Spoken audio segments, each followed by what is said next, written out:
নাই, মানুষের ভোটের অধিকার ছিল না। তো আমরা দীর্ঘদিন পর 5 আগস্টের পরে আমাদের বাংলাদেশ থেকে ফ্যাসিস্ট দূর হয়েছে।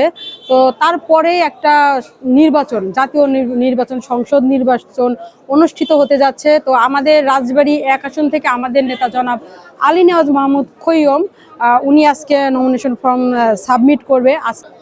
আসলে আপনারা দেখেছেন যে দীর্ঘ 17 বছর একটা ফ্যাসিস্টের হাতে এই দেশটা ছিল। তখন কিন্তু কেউ ভোট দিতে পারে নাই, মানুষের ভোটের অধিকার ছিল না। তো আমরা দীর্ঘদিন পর 5 আগস্টের পরে আমাদের বাংলাদেশ থেকে ফ্যাসিস্ট দূর হয়েছে। তো তারপরে একটা নির্বাচন, জাতীয় নির্বাচন, সংসদ নির্বাচন অনুষ্ঠিত হতে যাচ্ছে। তো আমাদের রাজবাড়ী 1 আসন থেকে আমাদের নেতা জনাব আলী নেওয়াজ মাহমুদ খৈয়ম উনি আজকে নমিনেশন ফর্ম সাবমিট করবে। আজকে লাস্ট ডেট আর কি। তো আমাদের যত নেতাকর্মী ছিল এতদিন ধরে নমিনেশন সাবমিট করতে আসবে একটা আতঙ্ক ছিল মানুষের, যে গ্রেপ্তার হওয়ার যে ভয়টা ছিল, অনেকেই আসতো না। আপনি দেখবেন যে বাইরে মানে মানুষের জনতার ঢল নেমে গেছে, কারণ মানুষ এখন ফ্যাসিস্ট মুক্ত একটা বাংলাদেশ পেয়েছে।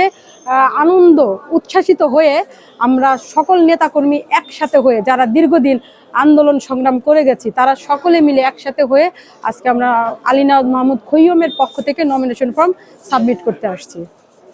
কিভাবে দেখছেন, বা আপনি তো গ্রামগঞ্জে বা তৃণমূলে যান, রুট লেভেলে যান, আসলে সাধারণ মানুষের ভাবনাটা কি রয়েছে এবারে নির্বাচন ঘিরে?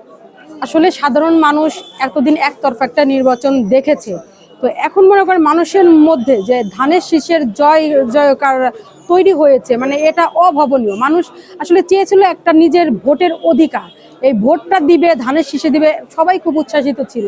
তো এখন গ্রামে গঞ্জে তৃণমূল পর্যায়ে মাঠে ঘাটে যেখানেই যাচ্ছি সবাই শুধু একটাই কথা বলছে যে ধানের শীষ, তাছাড়া অন্য কোনো গল্পই হচ্ছে না। মানে আমরা যারা তৃণমূল পর্যায়ে কাজ করছি তারা দেখছি। ভোটারদের কাছে আপনার কি বার্তা রয়েছে? ভোটারদের কাছে আসলে তেমন কোনো বার্তা নেই। আমরা আসলে জনে জনতে উন্নয়নের বার্তা দিব না।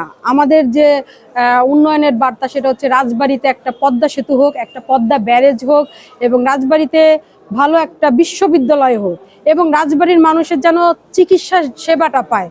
তো এরই ধারাবাহিকতায় আমাদের নেতা আলী নেওয়াজ মাহমুদ খৈয়মের যে অঙ্গীকার, তিনি যদি এমপি হতে পারেন তাহলে রাজবাড়িবাসীর জন্য এই কাজগুলো তিনি করে যাবেন। উনি এমনটাই প্রতিজ্ঞাবদ্ধ। আর আপনারা জানেন যে আমাদের নেতা যেখানে প্রতিজ্ঞাবদ্ধ হয়েছে, তার অঙ্গীকার মানে আমাদের অঙ্গীকার। আমরা তার হাতে হাত রেখে, কাঁধে কাঁধ মিলে একসাথে ধানের শীষের পক্ষে কাজ করে যাচ্ছি।